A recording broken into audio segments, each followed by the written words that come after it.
In 1968, the episode opens with a young Bob Stevenson, played by Remy Kidd, finding the bodies of Susan Mead, Chloe Brink, and Judith Donnelly, Daisy Axon.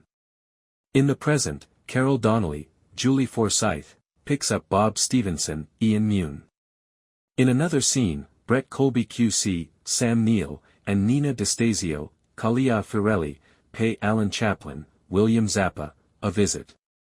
Alan admits to Brett that he cried all night long. Brett informs him that Bob should be the one experiencing sleep deprivation. According to Alan, Bob despises him and has been after him since he was a young child. Bob attempts to address the media prior to court, but Gabe Nichols, Danielle Cormack, intervenes and makes sure that doesn't happen. She informs him that at this time, he merely needs to respond to her inquiries. He assures her that he is competent. After seeing the word racist written on the school windows, Marilyn Thorne, Hayley McElhinery, calls Bassam Aziz, Phoenix Ray, and requests that he give her a call back. When Salma Aziz, Nashi MZ, gets home, she discovers a brand new cello. She removes the call from Marilyn after intercepting it. Leah Corney, Sophie Morgan, is driven to her rehabilitation by Andrew Retsis, Ewan Leslie. He discusses his friendship with her when they are traveling. When Hannah Taib's character Gretel Bauer enters the jury room, Jasmine Tanner, Natalie Morris, ignores her. Bassam discusses the cello with Hanifa Guarzo, Bolud Watson. Gabe questions Bob first when the court starts.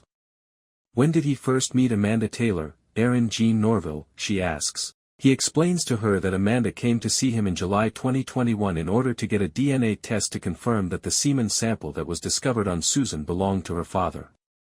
Since there was no match, he gave Amanda all of his case files so she could look into the matter. Amanda called Bob 6 days before to her death to inform him that she was aware of the identity of the Cape Rock killer.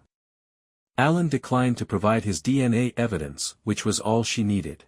Additionally, Bob claims that he always thought the murderer was a local because the footsteps found at the scene went to a perilous cliff face that was inaccessible to anyone outside of the party. To discuss the matter, the jury takes a break. When they do, Bassam and Blake Gibson, Paul Tisone, discuss his wife's death and his decision to move on. When Jasmine discovers Gretel in the restroom, she invites her over for a pampering date. Gretel asks whether the phone call hasn't made her angry. Jasmine informs her that she is now over her heavy drinking. Gretel consents to that. Bob meets Luella Stafford, Joanna Tu, and Vincent Fraser, Maurice Marvel Meredith, outside the courthouse. In the end, he and Carol go to lunch with them. Brett asks her to verify suspects with the middle name John as he learns from Bob's testimony that many lads with their father's name use their middleman. Brett questions Bob when the court reconvenes. Brett demonstrates how Bob was made fun of by his coworkers when Alan and his pals took his squad car from the station on June 23, 1968. Bob struggles to read his own notes from the day he discovered the bodies, but Brett also makes him do it. Brett continues by demonstrating that Bob uses donepezil to treat moderate dementia and memory loss, and that he occasionally has problems remembering specific details. In order to give Bob a break from the stress, the judge ultimately decides to adjourn the case early. Following the adjournment, Bob is confronted by Beth Chaplin, Sarah Peirse, who informs him that Alan is not at all like his father. She shouldn't be speaking to him, he tells her. Thorne sends Bassam another message informing him that the issue has been settled and that he is no longer required to give her another call. He still gives her a call back. Hanifa accepts Blake's offer of a complimentary physical therapy session. After the altercation at school, Bassam runs home to confront Salma. He is informed by Salma that Hayley and Katie accepted full responsibility. Where was she when this occurred, he asks. She claims to have been asleep. Why did you delete the messages, he says. She says this since she anticipated his reaction. He informs her that racism has nothing to do with his decision to step down. He informs her that her mother intended her to attend the school. Leah is picked up by Andrew and brought home.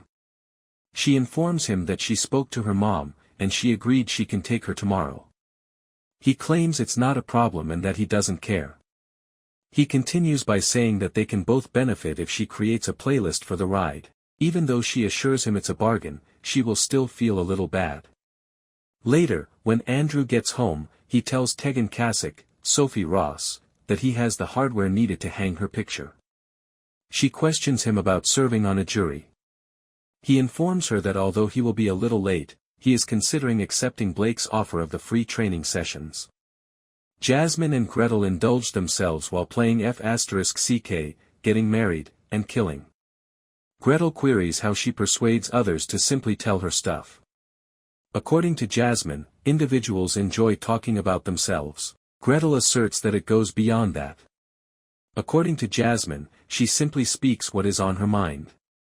They are cut short when Jasmine gets a message from Rowan Hennessy, Kieran J. Callanan, claiming that he is out with another female but is too exhausted to hang out.